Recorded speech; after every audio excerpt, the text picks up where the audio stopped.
podcast is part of the Sports Social Podcast Network.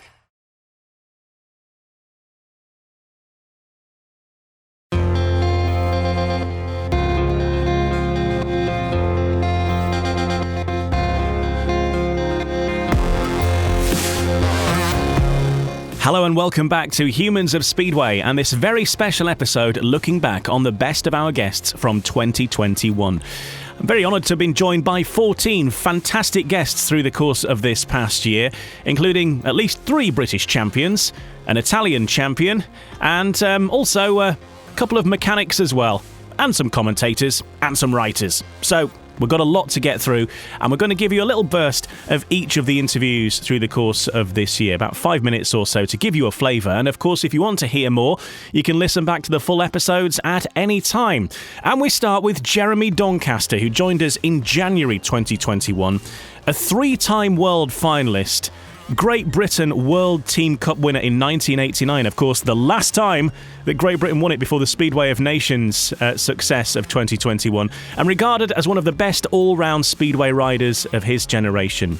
And in that, of course, we had to talk about that World Team Cup win in 1989, and that's where Jeremy Doncaster picks up the story. 89 was a good year, sort of like team-wise, individual-wise, and the World Team Cup we achieved in Munich. The track here is 400 metres, the shale for Speedway laid directly on the running surface. This makes it a little narrow for Speedway, and the starts are going to be vital. Once in front, a rider will be in charge. Passing will probably be at a premium. For heat number 1, on the inside, Jeremy Doncaster from England in the red helmet colour. The Humil Brahel from Prague, Czechoslovakia. Gate 2, Mitch Shearer, Gate 3, and Andy Smith from England, Gate 4. And into the first bend and coming through on the inside, Jeremy Doncaster, pursued quickly by the New Zealander, Mitch Shearer. Shearer trying to get through on the inside, but Doncaster holding him. Back in third is Andy Smith, and at the back, the Czechoslovakian looks outclassed. To get in the runoff for second place. Shame I didn't win the runoff, but it's probably the worst start I made all night. Well, it was the worst start I made all night. Lack of concentration. It was a runoff with Simon Wigg, a good friend of yours as well. That's right, yeah. I remember we stood on the rostrum and he said, "This will sort us out for the long track for a few more years now." You know, and I said, "Yeah, okay." And we sort of like we're chatting away and sort of working out how much start money we're going to ask. Your value just went up on the rostrum. Yeah, it did. Yeah, because quite often the Germans used to like watching the British battle, you know, on the grass tracks. Hans Zerk used to love it. He said, "Oh, the 2 Englishmen, they are fighting so hard." You know, and we'll have really good races abroad, me and Simon. But the man who won the world title, 29-year-old Dane from Brost, Hans Nielsen, Simon Wigg in second place, Jeremy Doncaster third, 4 English riders in the top 7. Quite a day for British Speedway. But the man who won the world title undoubtedly celebrates in the Olympic Stadium in Munich. He is, of course, Hans Nielsen. 89 was having a good year, and probably 1990, I was probably even 1990 really was the one where the final would have been at Bradford had I would have made it. And I went out at Felsted, but that was the year where I thought, well, I can be world champion that year. And Hans was difficult, was harder to beat than Eric, to be honest. Although, like I was saying, we had learned how to up our game and raise our game. And we were able to do it at the higher at that level in the higher meetings, and the world final at Munich just sort of rubber stamped that. So 1990 was for me should have been the one, but so it went pear shaped at Felsted, and I won the overseas final on a 15-point maximum,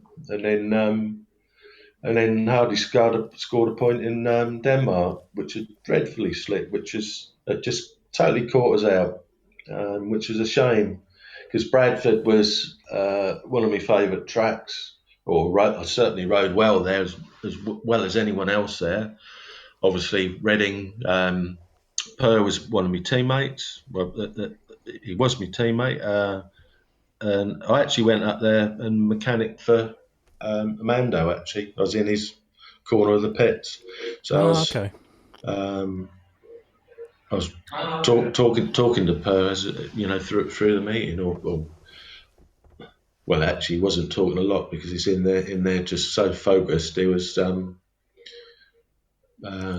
one could talk to him, to be honest. It's just more or less curled up in a ball, just sort of like shaking. I think that's the word. And it all paid off, though, didn't it? Because Per Jonsson went off to be the world champion in that meeting. Jeremy Doncaster, king of the starting gate from January 2021. Next up was Graham Cooke, who is a long-standing member of the Swindon, Robbins and Cardiff Speedway Grand Prix track staff, who let us into some of the mysteries of preparing the perfect speedway track and how there's such fine lines and fine margins between success and failure when it comes to preparing a speedway track. But also how really, ultimately, you're in the lap of the gods because you can create the perfect track. But if it rains, well, then you've got a problem on your hands very quickly. But it can be rescued. There was one particular day, Swindon were riding against Bellevue. This is when Lee Adams was, the master of Blunston, and still probably the most stylish rider that I've ever seen. We'd been working all day. It had been very hot.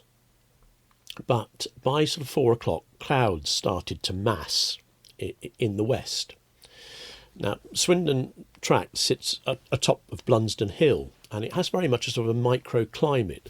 And there have been times when it's been raining in Swindon town centre, it's been raining in Cheltenham, it's been raining in Cirencester and Oxford, but it's as dry as a bone at Swindon, at the track. And we have actually seen times when clouds have come towards Blunsdon Hill and almost biblically moved either side of the track and disappeared off again. But on this one particular day, the clouds began to mass and we were a little bit concerned. And I left the track briefly to pick up my son and my daughter, who my wife had brought them halfway across.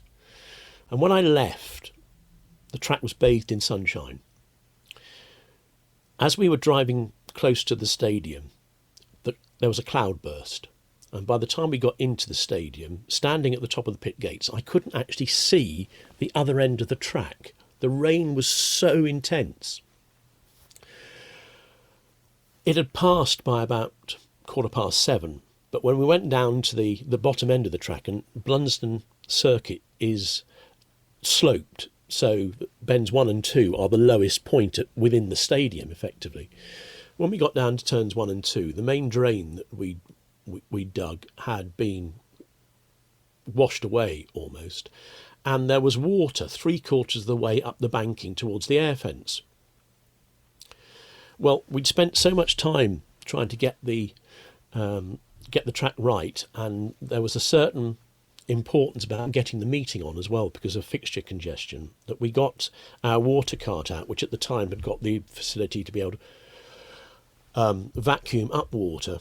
And during the course of the next hour, and the track staff worked amazingly, we removed 15,000 gallons of water from the speedway track. Now at 7:30, the referee came down and said, "Come on lads, let's call it off." And we said, no, please, how long can you go? And he said, well, I'll give you until 8 o'clock. There are people in the stands, I'll give you until 8 o'clock. And there were photographs that were taken which show Punch, in fact, standing, and the water's almost up to his knees on the track itself. But we pumped it all off, and at 10 to 8, we got rid of the last water cart of water. And Eric Bucock was the manager of Bellevue, and he came down and he had a look, and he was, "Well, I'm not too sure about this, lads. I think really you ought to admit perhaps that it's beaten you." But we were determined. We were going to get this meeting on if it killed us. Anyway, the riders went out in Heat 1. Lee went out, looked at the track as he always did, and we're now really worried about what it's going to be like. And I have to say, Heat 1 wasn't pretty. Lee gated. The other 3 got filled in fairly quickly, but nevertheless, we knew it would take sort of 4 or 5 races to actually turn the surface over. Anyway, Lee hammers away, wins the race, and Gerald and I are standing at the pit's entrance as Lee comes up, and he's shaking his head from side to side quite vigorously, and our hearts sank. Lee's going to say, "You can't run Speedway on that. That's awful. Call it off." Anyway, he parked his bike up, and we heard the track announcer announce that in fact Lee Adams had broken the track record at Swindon. Wow! So we rather tremulously approached Lee, quite imagining that he would turn around and say, "What on earth did you think you were doing, putting on a track like that for us to race on?" But he turned around and he said, "Well, why were you shaking your head?" He said his bike cut out on the final run through to the line. He could have gone quicker. Now, after sort of 5 heats of fairly mucky racing, the surface was turned over, and we had a great meeting. The Robins won. Eric Bucock came round to our little bolt hole, our little track staff room, which is ubiquitously referred to as number 96, because it has a door to it which has got number 96 written on it, and put his head in and said, "I have to say, lads, I don't know how you managed it, but well done." So it is possible to rescue success from the jaws of disaster, but it doesn't happen all that often. A track record and a compliment from Eric Bucock can't be a bad thing. Chris Morton, MBE, a true Speedway legend, joined us in February. A racing career spanning the decades, the majority of which wearing the iconic Bellevue Aces race jacket. He appeared in 7 world finals, won the World Pairs title alongside his great friend Paco Collins, and was British champion in 1983. He was also part of the world final at Wembley that many regard as one of the all-time classics. But for Chris Morton, not quite so much. Good evening and welcome to Wembley Stadium for the 36th staging of the World Individual Speedway Championship, sponsored by the Sunday Mirror. Whilst the 1981 World Final at Wembley, the final World Final to be held at Wembley as well, is raved about by many Speedway fans. For you personally, you found that whole experience a tricky evening. It's taken me a few years to come back to this meeting, because the frustration for me after having I qualified for the World Final in '76. It was then 3 years before I managed to qualify for a World Final again, and that wasn't really anything to do with general form. I was just screwing up the British Final, and I kind of had to get that right. And I think what had happened for me is that in '76 I was second in the British final, then I qualified for the World Final, and I think it came a little bit too easy for me.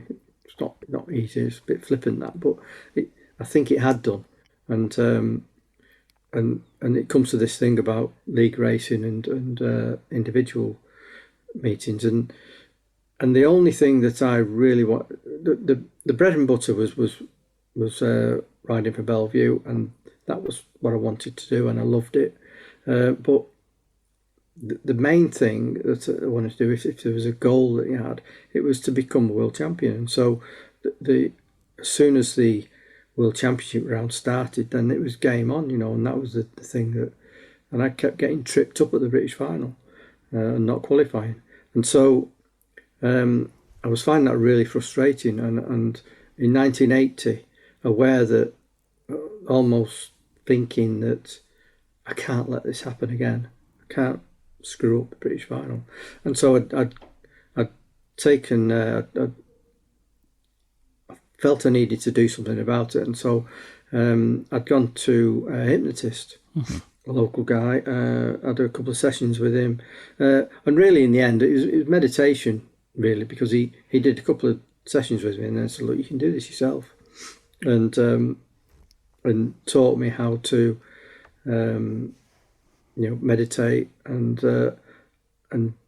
certain exercises. And so that's what I did, and I started doing a lot of that, where I'd be doing meditation, which was really to focus your mind on what it is that you wanted to do, and that was the thing that got me.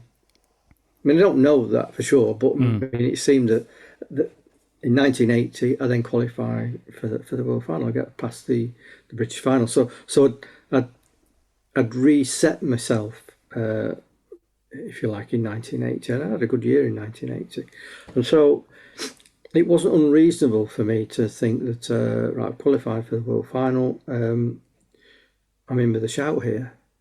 And I probably it was the worst experience of my life ever up to then. And I hated it. I think I scored 5 points or something. I was, for my level, I was a disgrace, and it hurt. And so I didn't watch this world final for a long time. So into Heat 2 with Kenny Carter in red on Gate 1, Egon Muller in blue on Gate 2, Zenon Plek in white on Gate 3, and Chris Morton in yellow and black on Gate 4. Well, 2 Englishmen, plenty here for the British fans to cheer at Wembley. Kenny Carter, who represents Halifax, on Gate 1, and Chris Morton from Bellevue, Manchester, on Gate 4. Tapes away, another even start. Woodgate, rider in white, and the rider in white, and on Plek comes round there. Plek in the lead, hotly pursued by the rider in red, Kenny Carter. And Carter takes an inside lunge.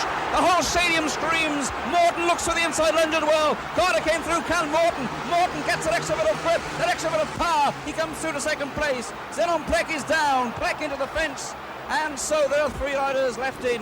It's a fantastic meeting, and also knew was a master of Wembley, because he'd won certainly 2 of his world finals, maybe all 3, I don't know, Wembley.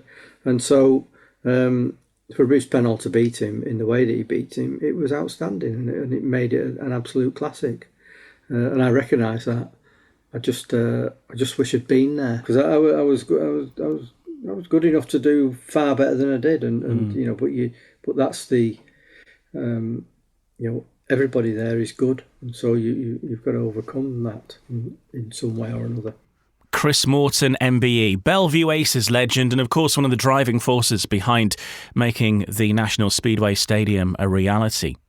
Dennis McCleary was next. You could call him Mr. Berwick, because he's dedicated over 50 years to helping run the Berwick Bandits, beginning in 1969 and still going. He started out as an announcer, and his voice is still keeping the Shieldfield crowds informed in 2021. He's also been programme editor, co-promoter, team manager, timekeeper.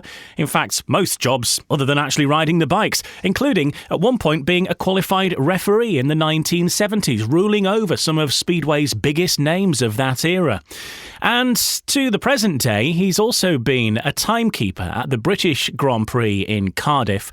And on one occasion, he was the man with a stopwatch when the track record at Cardiff was broken. I've actually been involved in the British Grand Prix 3 times, although only once as timekeeper. I wasn't involved. They didn't need an instant recorder. That was done separately. But I was way up in the gods at the Millennium Stadium, as it was then, with the match referee. I think it was Krista Gardell from memory. I stand corrected. So there was him and myself and the announcer. And in the box behind, you had the jury and people like that who were just keeping a check on things. Mike Postlewaite was involved, who was a British referee. They were involved, and Tony Steele. And I got a call from Tony in the winter, and he said, do you fancy coming down and doing the timekeeping at Cardiff? So, I went down, and my son went down, and Graham went with us. We flew down to Cardiff, and we stayed at the Holiday Inn at Cardiff Airport. I just rented a car, and I was team managing the Bandits in the pairs at Somerset on the night before, on the Friday night. So killed 2 birds with 1 stone, if you like. And, I got a track record as well at Cardiff. I was going to say, I'm sure the track record went in 2012. Yeah, Nicky Pedersen got it. Yeah. Chris Holder, I'm pretty sure, if my memory serves me correctly, Chris Holder won that meeting. Yes. And Nicky broke the track record, and I think it was the second heat. Because I had to, and you know what I did? I chickened out a little bit because I was a bit concerned I'd made an error. So when I came home, I taped the meeting, and I ran the race and started my watch and finished it. Just to double check. And she was bang on. What's the dark art then of being a timekeeper? When do you start your stopwatch, and exactly when do you stop it? Is there a particular knack to it? As soon as you see the tape twitch, right, you watch the tape, same as the riders do. You know how they turn their heads to the right or left, and you just watch for that tape twitching. As soon as the tape twitches, you're never going to get it 100%, Ian, as you know. Yeah. The only way you do that is electronically. And there's always been a hint in speed where that would happen, electronic times for racing. Mm-hmm. In fact, Tony Steele said to me that year, this could be the last year of manual timekeeping, but it's still going on. So, and what you must do, you must stop the race before the rider crosses the line. I know that sounds an Irish one, but you've got to remember, by the time you press that button on the watch, he's crossed the line, you know. Yeah. So you've just got to hit it as they're just coming up to the line, you know. And it's a historic job as well, because you're overseeing track records too. I've had 1 or 2 track records. I had Andrew Silver at Berrington, and then Jimmy Nilsson shattered it, and then Craig Cooke shattered the one at Sheffield. But of course, the track's changed at Sheffield now. Yes. So there'll be a new track record this year. In the British Under-21 final, which was run in October at Berwick, Dan Bewley won it. He clocked 62.9, which was quite an exceptionally good time. That's the new track record as we stand at Berwick at the minute, 62.9. Yeah, it was a lovely chat with Dennis McCleary, and one of the real humans of Speedway, if you like, because without him, would Speedway and Berwick even be running? It's a great episode, so do check that one out from earlier in 2021. Paco Castagna was next. He's got one of the most famous surnames in Speedway, the son of Armando, who is ultimately the boss of all Speedway in the world currently. He's already a 2-time Italian champion and hoping to add further silverware to his cabinet, and firmly has his eyes on Speedway's greatest prizes and trying to get into the Speedway Grand Prix series at some point. He knows exactly what's required to make it to the top, growing up around some of Speedway's iconic names. And something that we do in every episode is this Speedway Paradise section, where we ask our riders not only to pick their all-time 1 to 7, but to design their entire dream Speedway meeting. And in this clip, Paco Castagna details not only his first choice 1 to 7, but also a backup one, and there is a theme to it, which is definitely worth sticking with till the end because it's pretty funny. Here is Paco Castagna. I didn't put the best riders in the world in the team to win the meeting, but I've put who I feel like I've learned a lot from and I would love to see racing together. Okay. So I've put Per Jonsson on number 1. He's like my uncle, he's my mentor and very good family friend, so I call him Uncle Per. He's going to be a number 1. I do believe that surely one of the greatest rider ever. And I would pair him up a number 2 with my dad, because seeing them riding at Reading was mega, and I would love to see them riding again. So that's them 2, at number 1 and 2. Then I've put Jason Crump at number 3 and Greg Hancock at number 4. And that's because when I was a young kid, you know, I usually had them around the house for the GPs or the big meetings. And, you know, you kind of grow up with looking up to them. And like Crumpy, I remember one thing about, you know, again, we were very good friends and he always called me Paco Boy, you know, and he used to give me his goggles and that kind of stuff. But then after one big meeting in Lonigo, it was a big open meeting. He won that year. And after the final, you know, where he won a six riders final, he stopped at the pits, said, you know, thanked the mechanics, but he called me to jump in the back of his bike to do like a victory lap together. Oh, wow. I will never forget that, you know. And so yeah, I always remember that kind of moments and playing in the garden with Greg and his family. So yeah, plus, you know, this is only personal. I'm not gonna touch their career because, you know, the numbers and the results will speak for themselves. I mean, it must have been amazing having these sort of people around to learn from, just in, you know, growing up in that environment. Yeah, mate. Well, you can well imagine, and you know, I've grown up a lot looking up to them, and I feel blessed to have had that kind of opportunities, and I realize that everything happens for a reason, and I've grown up with them, and I want to set that kind of standard of life and career, and I've seen a lot of the behind the scenes, and so walking my way. It's a strong team so far, though, Paco, isn't it? Per Jonsson, Armando, Greg Hancock, Jason Crump so far. So who's at number 5? Number 5, I've put, of course, Hans Nielsen. I've only met him once, but being a tour rider, that's one guy you look up to. And I've learned a lot from him and his riding, and I still got loads to learn from.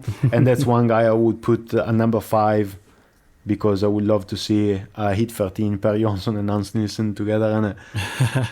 And then a number 6 and 7, I've put Doncaster and Scott Nicholls. So, I've put the 2 British because, Donkey, very, very good friend, fantastic guy, always loved him. He's kind of, somebody you wouldn't say he was so successful in his career, if it makes sense. Always such a polite guy, and amazing gator. Lots to learn from, and always loved him, always. And Scotty, because I always liked Scotty. His riding style, very aggressive. The way he was riding the bike, riding the bike, and I've always tried to learn a lot from him, because he was very unique on the bike, and I always loved it. So from this team, it was hard to select them compared to another couple, but that was my 1-7. So what I did is a second team to finish the meeting, but it's more of a fun team. I'm just gonna put them 1 to 7, and then I'll let you know why.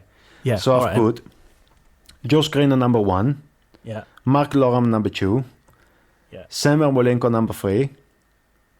Billy Hamel at number 4. Brian Carger number 5.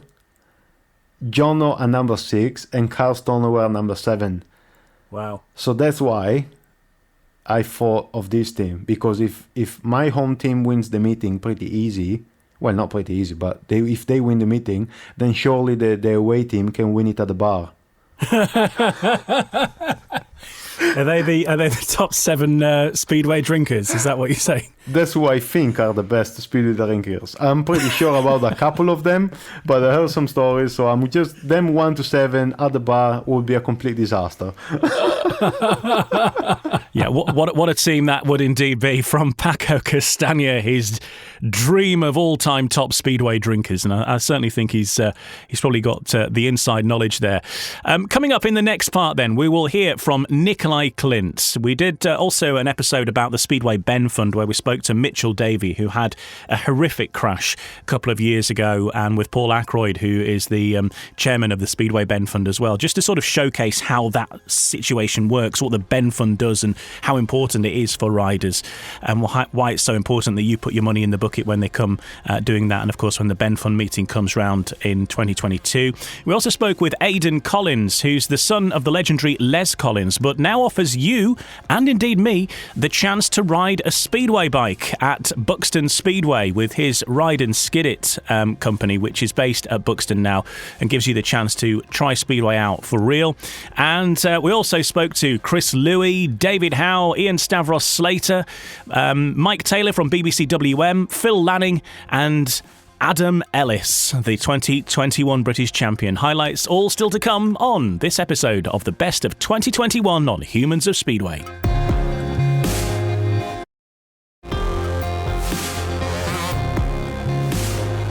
You're listening to Humans of Speedway, our 2021 Best of the Guests. And next up, Nicolai Klindt, who is a Danish international speedway rider you're probably very familiar with. He was due to be racing in the UK this year, but with one thing and another, that did not quite happen. However, we did catch up with him from his base in Poland, where he was getting ready for the season at the time of chatting to him. And we spoke about some of the finances involved in speedway, because it's something that many fans probably don't really take into account, certainly don't realise, how much money is spent by a speedway rider before he even gets on the bike and comes down to the tapes for their very first heat. And in this little clip, Nicolai details some of the financial implications and the benefits, of course, of speedway. I remember when I was a kid, I was just, because my dad was doing all the finances and paying all the bills and stuff like that. And even when I first had my first professional contract, in Poland, I thought, oh yeah, money's rolling in, and I wasn't on a lot of points back then compared to what it is now. I think I was on 200 quid a point or something. And that was a lot of money for a kid, like 200 quid a point. I was like, whoa. Yeah. But obviously, I didn't score more than 4, 5, 6 points a meeting because it was an extra liga. And I didn't have a clue of how much we actually spent. So it was a bit of a eye-opener when my dad sort of got me into the financial side of things.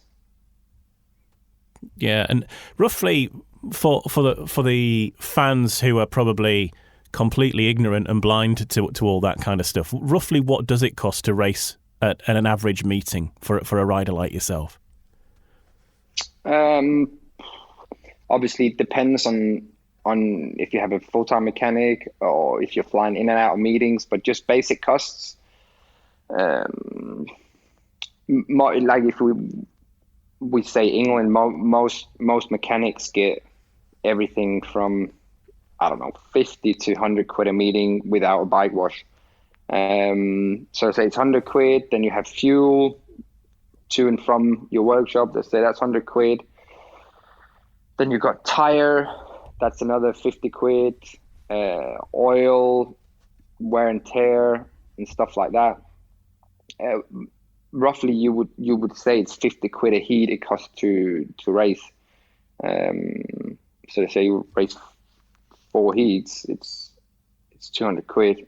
Mechanic 100 quid and fuel 100 quid. So it's roughly between 300 and 400 quid in it to do a normal meeting. Wow. So you need the points, that there is the pressure there on the points to just pay for the fact that you're actually in attendance at the meeting, let alone feeding your family and everything else after it.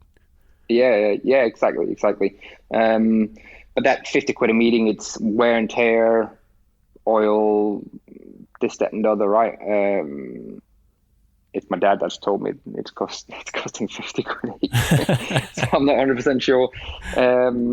But yeah, roughly 50 quid a heat.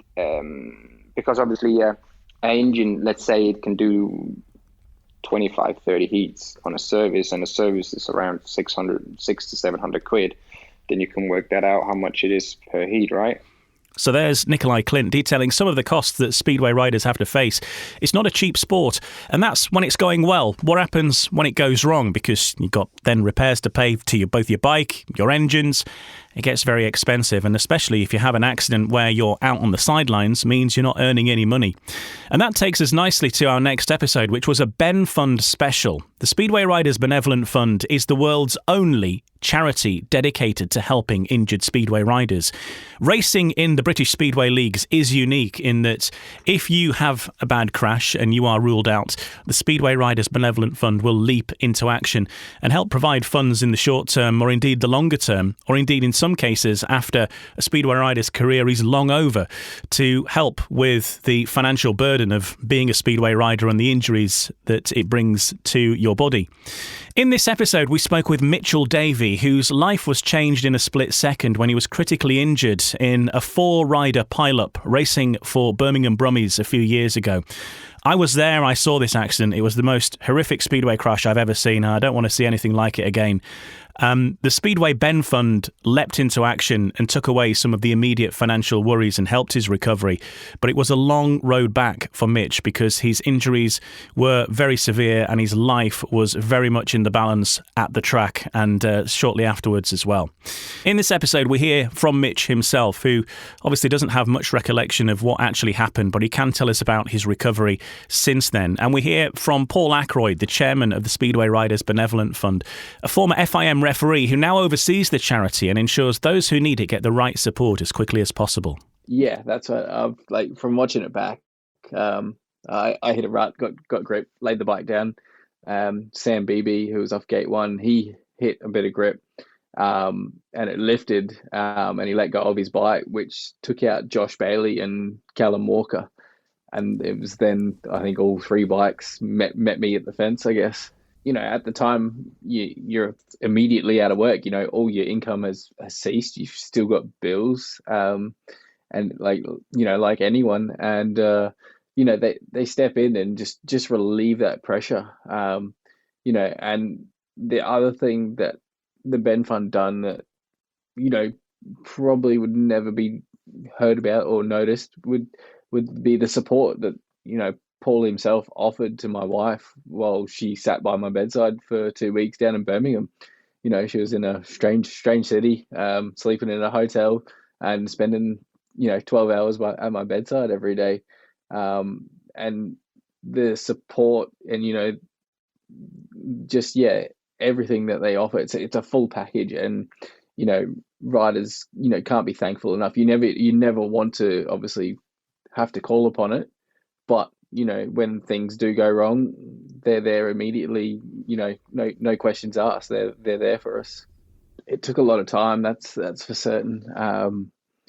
I spent 2 weeks in hospital in Birmingham, and then was released, allowed to come home, and it was at my dad's birthday that he was over here for. So we went out for dinner, and I was struggling at dinner, being able to breathe. So ended up going to the doctors the following day, and ended up having to get my lung drained, and spent another week in hospital up here.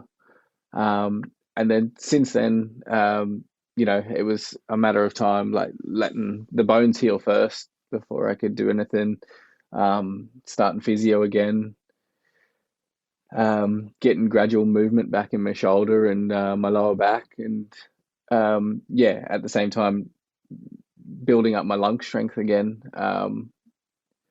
And that's something that I still, during the colder months over here, I still struggle with. My lung tightens up. You can constantly feel it, especially if you're out sort of exerting yourself. But that's what it had been a long journey. I got back on a bike at the end of 2018, and went for a ride at Birmingham just to get it out of my system. And at the time, I felt all right on the bike, but I knew I definitely wasn't fit enough to race again. So I took a year off, helped Craig Cooke, and now I'm getting back to fully fit. Everything feels a bit better. You can do more cardio work, and things like that. So it's a gradual process. But that's what I feel now, that I'd be fit enough to get back on a bike if I wanted to.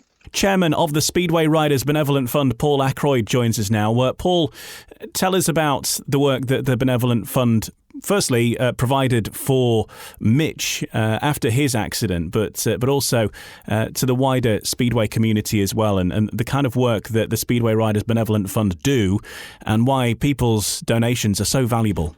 I mean, Mitchell's case Mitchell is not unique. There have been many others in similar circumstances to Mitchell. What normally happens following a fairly serious accident is we are alerted through the Speedway network of the promoter or the team manager or something to just say, hey, there's been a really nasty incident, and this is what has happened. So our immediate sort of help line, if you like, is to the partner or wife of that rider, and it's inevitable that they're always 200 or 300 miles away from where the accident is. So, for example, Mitchell was in the Midlands, and his wife or partner was up in Scotland, and so our main aim is to make contact with the partner and to just make sure that they're okay, they're normally hurtling down the M6 or the M5 or the M4 to some hospital or other. And we need to just organise a little bit of help and make sure that there's a hotel there somewhere near to the hospital where the rider is in.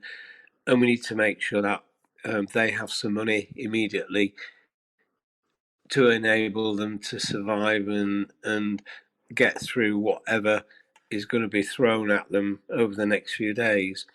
So we have a kind of a little bit of an emergency plan in place that we're able to do that instantly. And so that is how we operate in such circumstances. Paul Ackroyd, the chairman of the Speedway Riders Benevolent Fund there. And they have now announced the charity's flagship event is returning. The Ben Fund Bonanza is going to be held on Sunday, March 27th at 2 p.m. 2022. Please do get there. They will be announcing a lineup, and it will be top-class riders. And it's always one of the big meetings to open the season. So if you can make it along to that, put it in your diary. Peterborough, Sunday, March 27th, 2 p.m. for the Ben Fund Bonanza.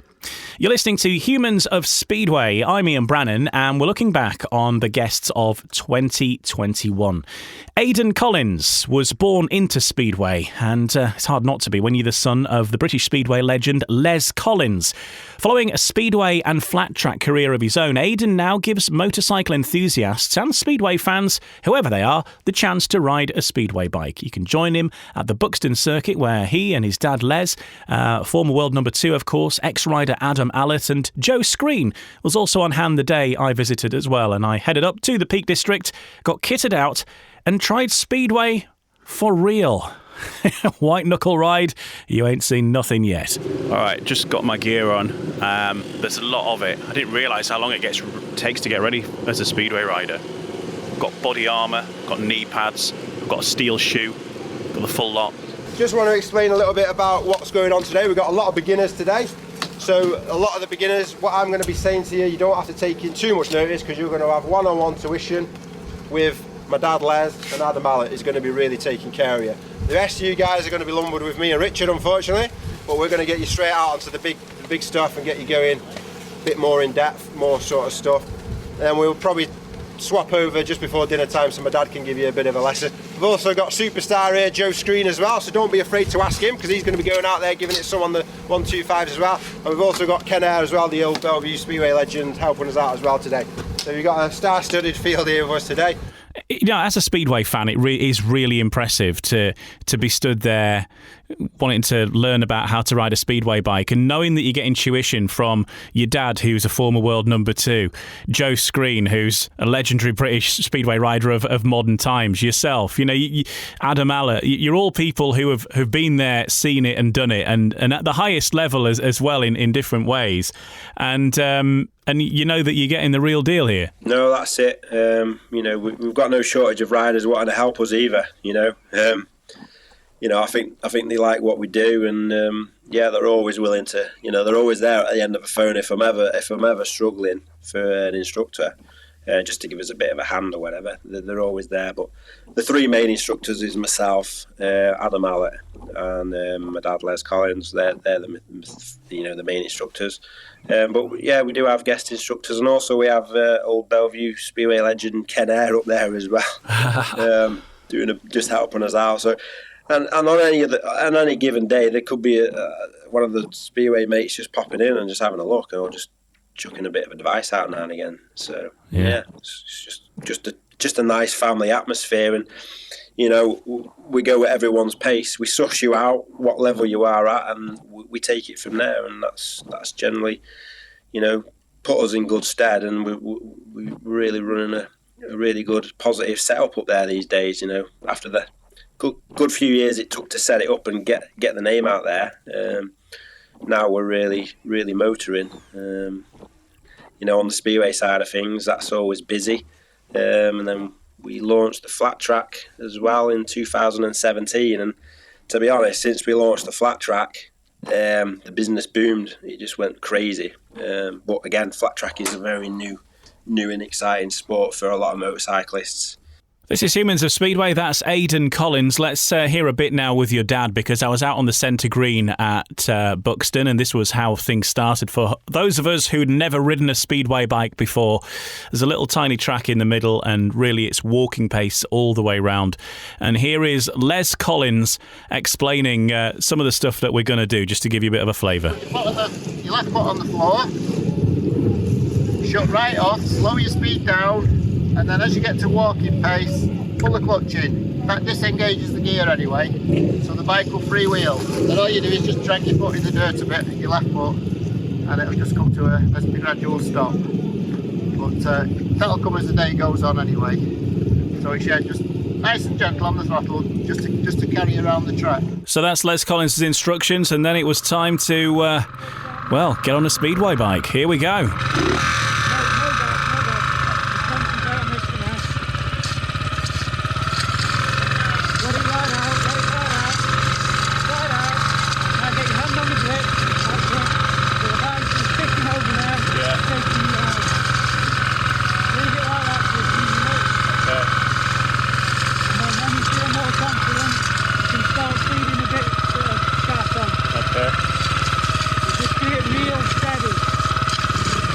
So at this point we are just going round the little training track in the middle of the main Buxton circuit, literally at walking pace. You can hear my steel shoe dragging through the mud there. Yeah. And this is how people start who are beginners, who are absolute novices, isn't it? Just walking pace stuff on the bike. We have a lot of motorcyclist journalists come to us, but they have motorcycling experience, so we can push them further. Yeah. But obviously, when you've got no motorcycling experience at all, like both of you hadn't had, it's we just go very, very slowly with you guys, you know. But yeah, the second time, hopefully you will come, and we can give you a bit more of a push, shall we say. Now, if you want to try it out yourself, you can do. Just go to Ride and Skid It. Look it up online and book your place, because they're taking bookings now for 2022. It's a great day out, and whether you're a motorcyclist or you're a speedway fan and you've always wanted to have a go on a speedway bike, you cannot do it in better company, I don't think, of the likes of Aidan and Adam and Les Collins. I mean, if you're going to learn to ride a speedway bike, you've got to do it with the Collins family, surely. Okay, so look that up for next year and do let us know how you get on. Now, our next guest was Chris Louis. Now, son of one of the best-known riders of the 1970s, the former British champion and world number 3, John Tiger Louis, the sport was always going to be in his blood, and Chris very much followed in his dad's footsteps by himself becoming British champion and reaching number 3 in the world.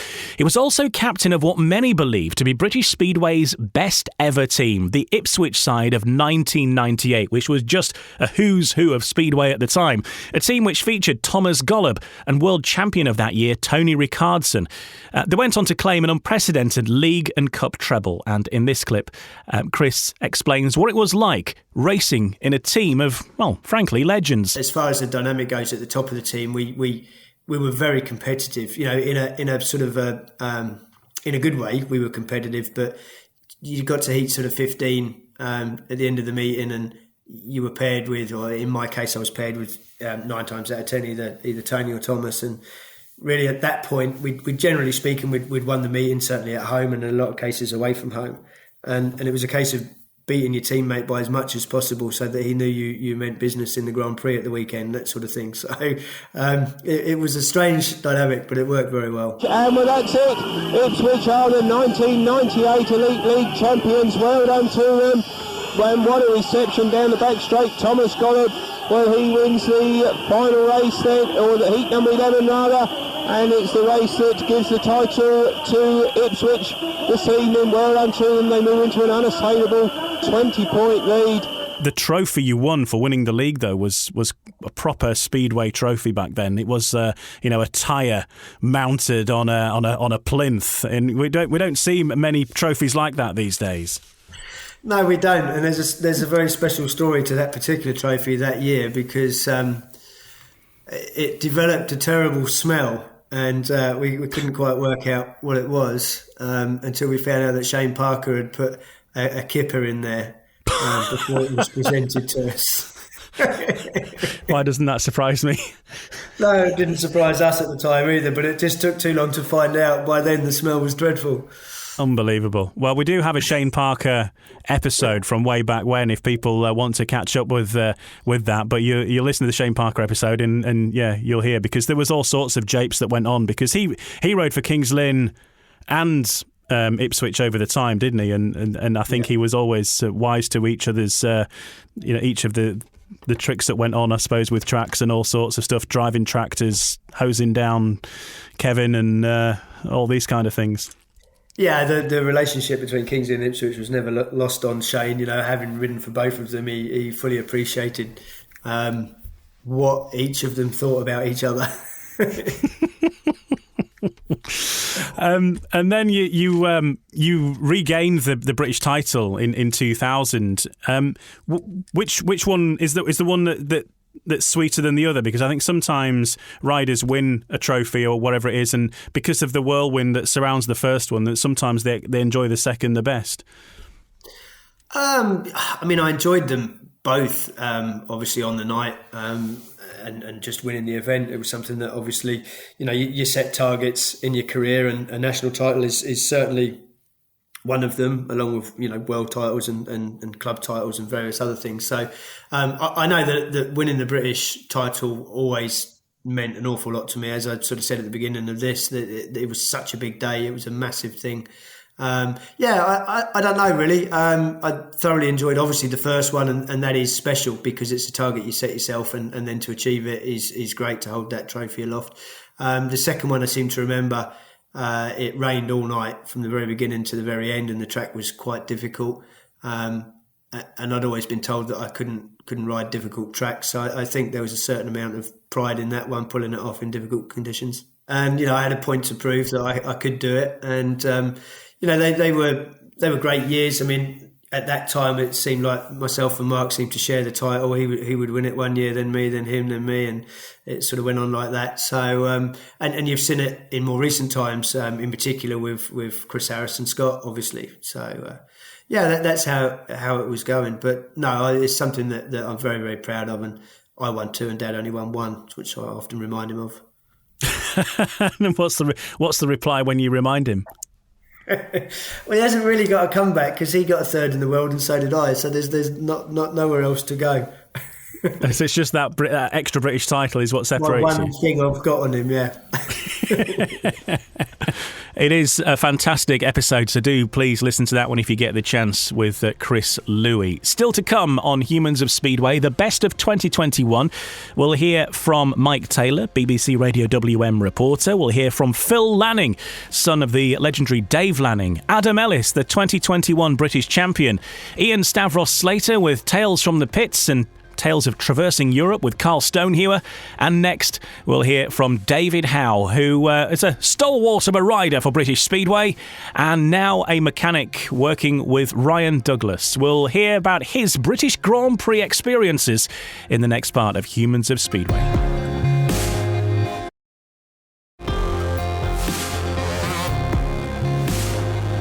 It's our best of the 2021 guests on Humans of Speedway. I'm Ian Brannan, and pleased to have you along with us in this episode. Next up was David Howe, who's ridden for many of British Speedway's best-known clubs, along with some of the best-known names of that era. He is now, since finishing his racing career, a Speedway mechanic, and currently works alongside Wolves and Leicester's Ryan Douglas, or should I say Wolves and now Scunthorpe's Ryan Douglas, as he explains some of the work required between the meetings to ensure the bikes are ready to go, and you can listen to that in the full episode. He's also a former British Under-21 champion, an Elite League winner, and has appeared in World Speedway showpiece event, the Speedway Grand Prix in Cardiff, including in 2007, which was the last time a Brit won the fixture in the form of Chris Harris. The first Cardiff Grand Prix, it just went by. I didn't. Everything was just too much for me, and the 2007 one, I probably went in a bit too relaxed. Really, I thought, right, I'm possibly not going to get a chance like this again. I'm going to enjoy it, soak it up, and what will be on track. And I did. I really, really, really enjoyed it. Made a few mistakes on track. I think I got 5 points. think I threw away a couple for hitting it was still quite rutty actually it was very rutty that year. It was the year Bomber won. Number 19 it is, and Harris is in good shape there. Hit the first turn as Gollop comes down the outside. Gollop's going wide, but Harris has managed to hold on as David Howe goes close. And now Gollop round the outside, but Chris Harris has got out of shape there. Unexpected chance for him. And it's Great Britain 1-2 right now. Because David Howe is second, not for long though. Oh, Gollop through there. David Howe made a mistake just at the wrong moment. That allowed Gollop through. Probably threw away a couple of points, stupid points. But I came away from that when nobody can take that experience away from me.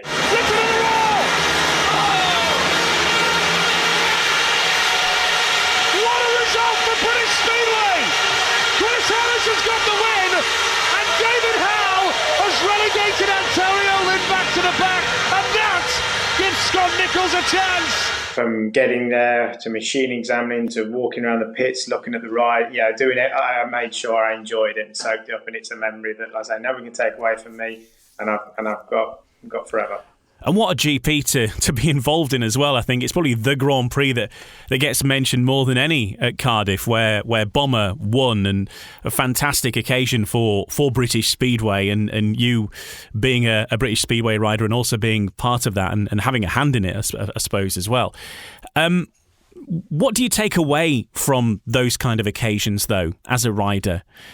Is it that you pick up tips from having seen how the world's best go about their business, or is it just like a general enthusiasm for the sport that you become reinvigorated for it, maybe having been part of an event like that? I think main thing is like the enthusiasm thing. You just get swept away with it, and you see these guys who are your heroes anyway, and you see how they operate, and if you keep your eyes and ears open, you pick things up. But another thing is, I always felt after every Grand Prix I'd done, I was always a little bit sharper the next day. Next meeting, I always have a really good meeting. So I think they're the best riders in the world riding at their best. So even if you're not up there with them, the next meeting you do is not going to be as hard. So I think it does. I think it just for a certain while, I think you have a bit of a GP high maybe, and you're running that adrenaline for the next couple of meetings. That's David Howe, and there's much more in that episode about some of the work that goes in behind the scenes into preparing bikes and his work with Ryan Douglas as well, so do check that one out. Next up was Aidan Slater, who in Speedway circles is simply known as Stavros. Now, he's worked as a spannerman to many well-known names in British Speedway, including Bobby Ott, Nicholas Klingberg, Ricky Ashworth, Kyle Howarth and Leon Flint, to name a few. But he's particularly known for working alongside Carl Stonehewer, being his best mate and mechanic through his time at Workington and getting a place in the Speedway GP series despite only riding in British Speedway's second division at the time. Some fantastic stories, dodging flying helmets in the pits, struggling to keep up with the Swedes in a drinking contest, and being stuck on Mont Blanc with Carl Stonehewer. I'm due a medal from somebody or a sainthood or something, because we like chalk and cheese, which is, they say opposites attract, don't they? But they did say we were like a married couple, or the odd couple, shall we say? But some of the trips we went on, and it's hard graft. It's like on the Twitter thread, there's no mystery to it. There's a lot of enjoyment, but it's a lot of hard graft as well. That 99 season when Carl was trying to qualify for the GPs, there's a lot of miles, but it's like going on holiday, really. You're excited to go, so you'll put up with anything on the way. You're less tolerant on the way back because the enjoyment's gone. So I think the rider, mechanics or whatever, I think you work on adrenaline a little bit, we're going to Czech Republic or whatever. And the trip to Lonigo is just, it's just legendary, really. The story that he got his van stolen days before we're due to go. No, I didn't know that. Know that. So the biggest meeting of his career, and his van disappeared. Luckily, some of the riding gear was in there, but the bikes were in the workshop. So he's frantically ringing around, I need a crash helmet, I need boots. You can collect your Kevlars on the way. Right, we're going to Lonigo in Italy. Oh, right, okay, pack shorts and T-shirt. Northern Italy. Halfway there, we were literally putting every bit of clothing we had on, because we had this van from Thomas Armstrong, which was a sponsor of Carl's. I think it was the van they went for the spares in and the butties. Right. No bunks, no insulation, not like a camper or a race truck or anything like that. And then we travelling the road, pre-sat-nav days, going up to Mont Blanc. And all of a sudden we get up there and there's like a Jeep and two guys in a high vis. No. What do you mean no? He said, there's been a fire in the tunnel. It's shut. So basically, me, Steve, Jeffrey and Carl, Steve was another guy that helped out. We were the only 3 Europeans that didn't know Mont Blanc had had a fire. So basically, all the way back down and rerouted. I think we got to the hotel in Lanning about 7 hours after everybody else. So that was the start of it. And then, well, it's just everybody knows.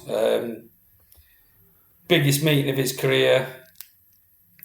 Was he really expected to qualify? Probably not. It's toughest meeting of the year anyway.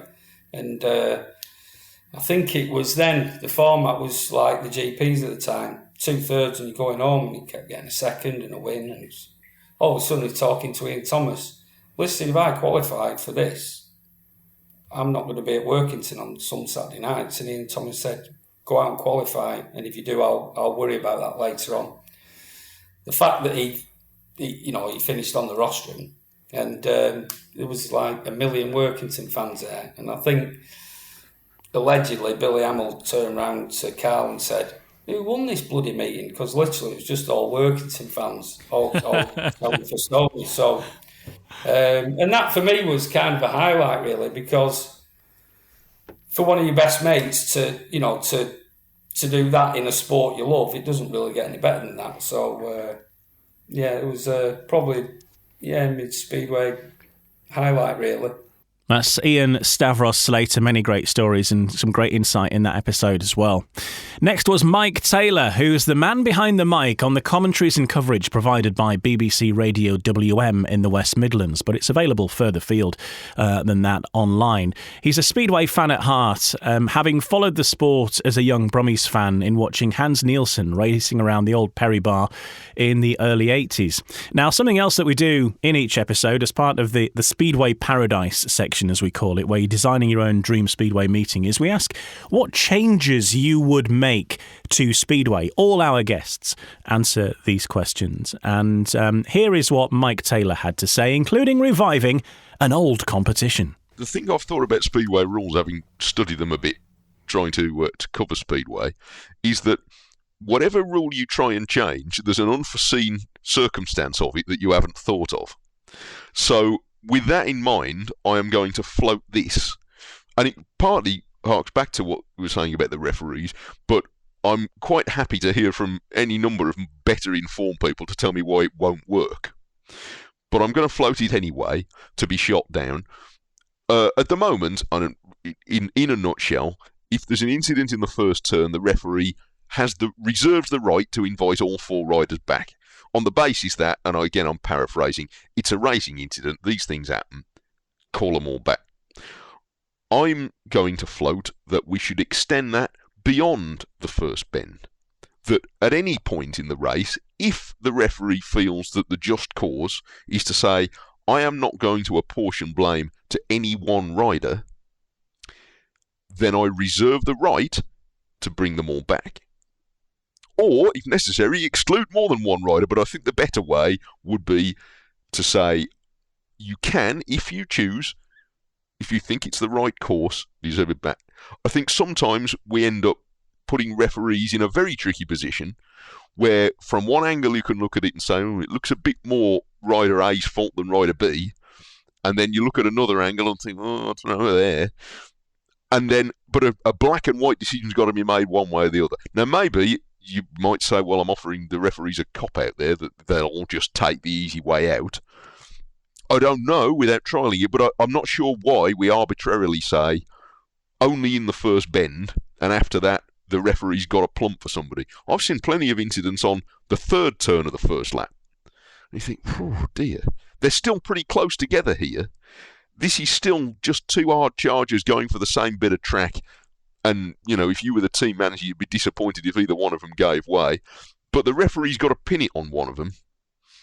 I'm not sure that that's always necessary or desirable. But I look forward to correspondents saying, Mike, you don't know what you're on about because of X, Y, and Z. The other thing I'm going to say is from a spectator's point of view, because I grew up with it as a kid, I think every meeting should have a contest for the golden or silver or bronze helmet at the end of it, because at Perry Bar, when the 13 heats were done before the second half, there would always be, I think it was then the Daily Express golden helmet. And whoever was coming to defend it would have to defend it against Hans Nielsen, and he would win it, and then he'd go and defend it at wherever he was riding next, Oxford or Cradley, and it was great. I understand why we don't have it now, but I think we should bring it back. The challenge race at the end of the meeting for whoever happened to be the touring fella with the prize at the time. Bring it back, I say. So there is Mike Taylor from BBC Radio WM.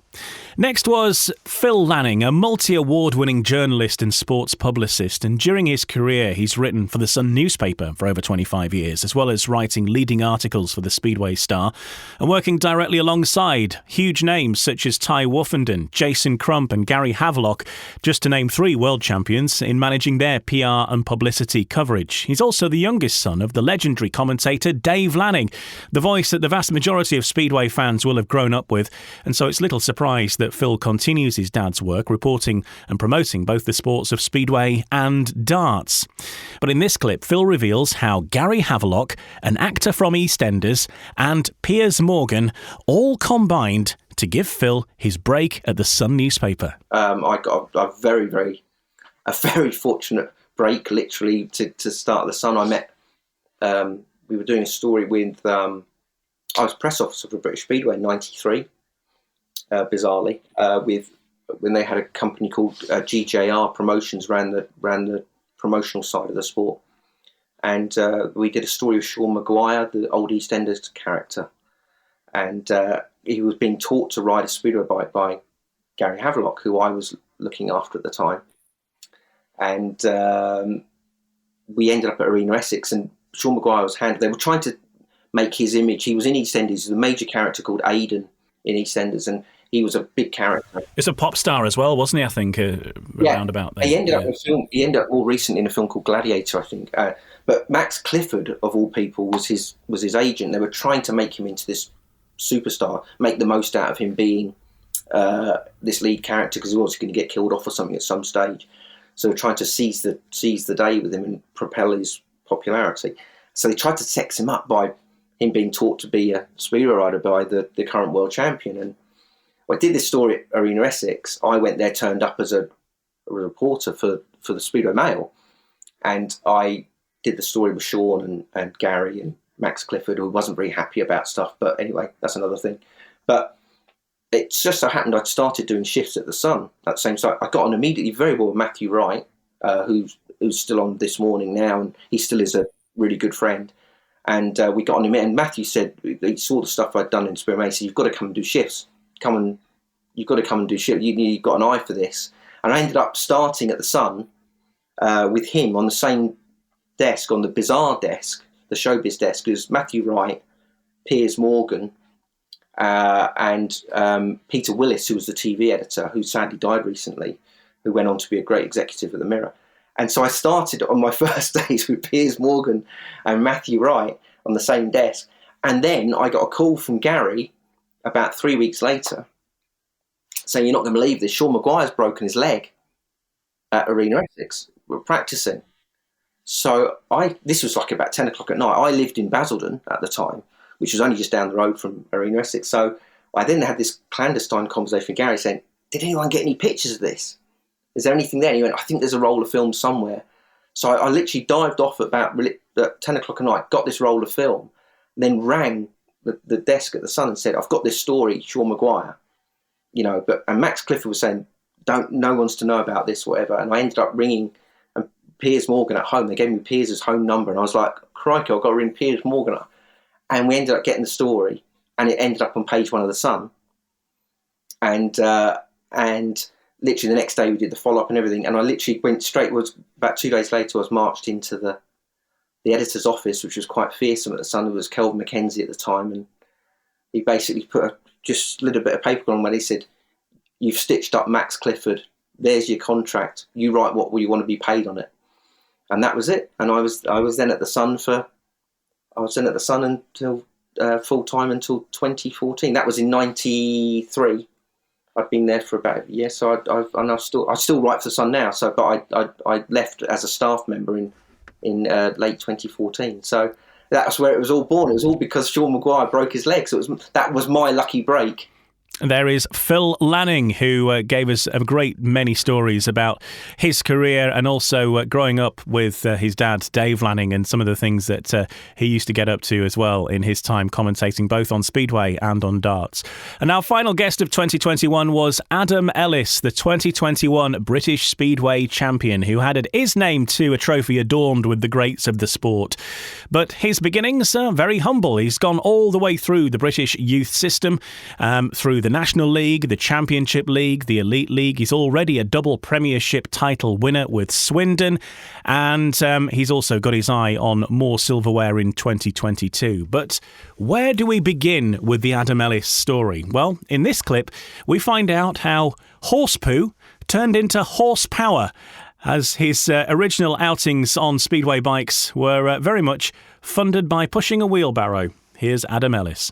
I always had a bike when I was a kid. I remember, I think my granddad bought me a bike when I was about 3 or 4 years old, and I used to ride around the garden on that a lot, ride around the fields. We lived in the middle of the countryside, and in France it's a bit different to England. If you want to jump on your bike and go riding in the fields, you pretty much can. So I was lucky with that, and my grandparents always used to take me to all the meetings in France. They had some big long track meetings, and there was probably only about 15 meetings back then, but we never really used to miss any. And I come round to I was probably 11 or 12, and I think I'd tried every sport going. I'd tried everything and kind of lost interest in it after a while. The minute I'd get half decent at it, I'd think, oh, that's boring, I'll move on to something else. And always wanted to give it a go. So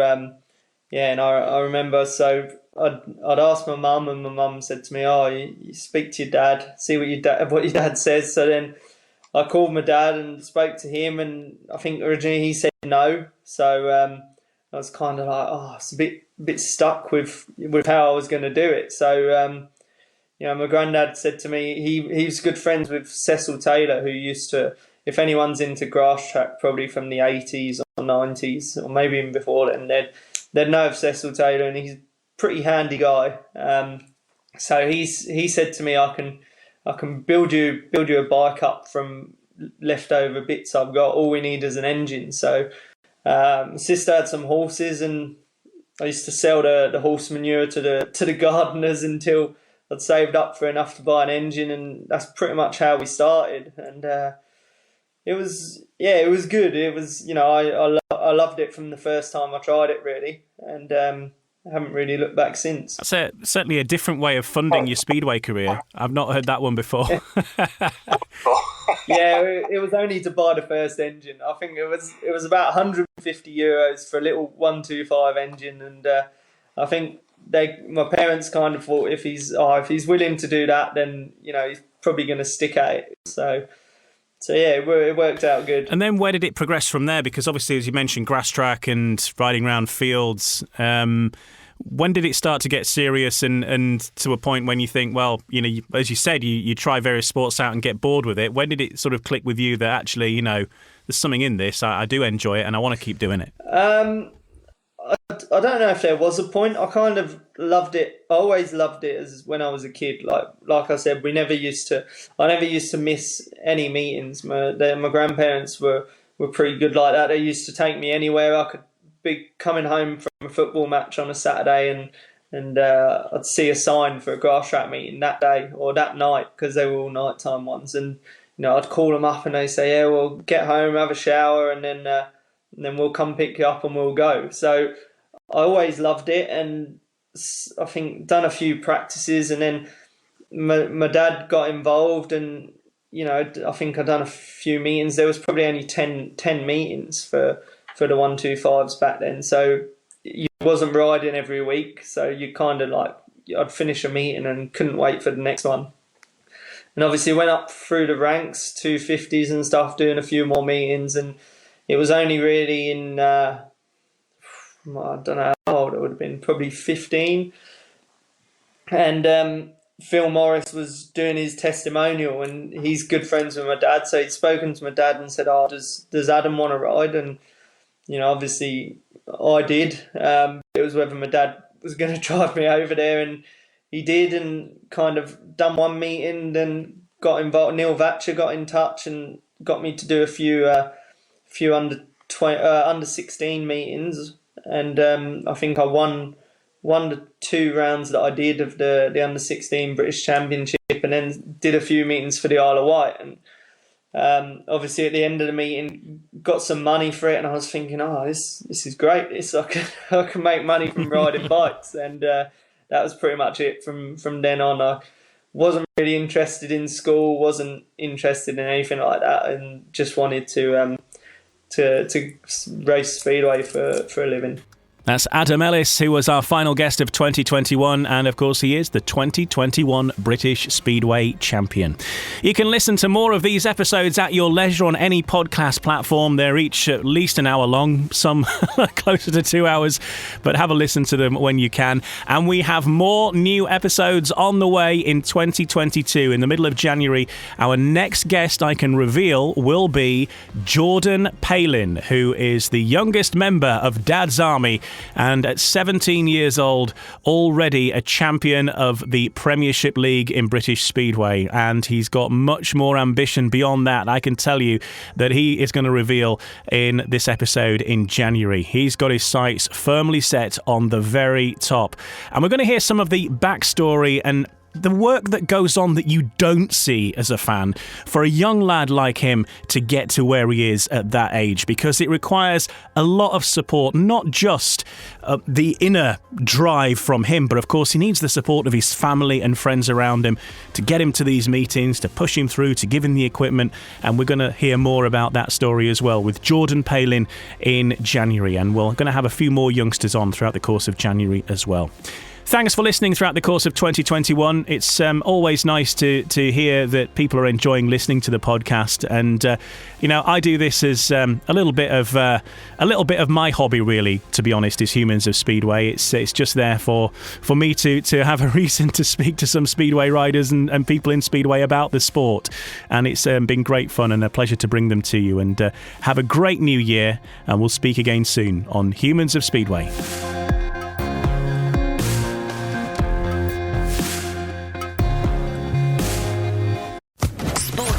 Podcast Network.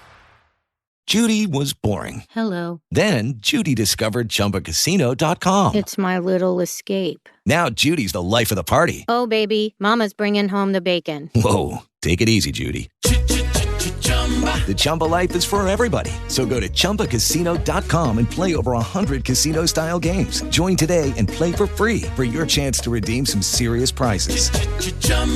ChumbaCasino.com. No purchase necessary. Void where prohibited by law. 18+ terms and conditions apply. See website for details.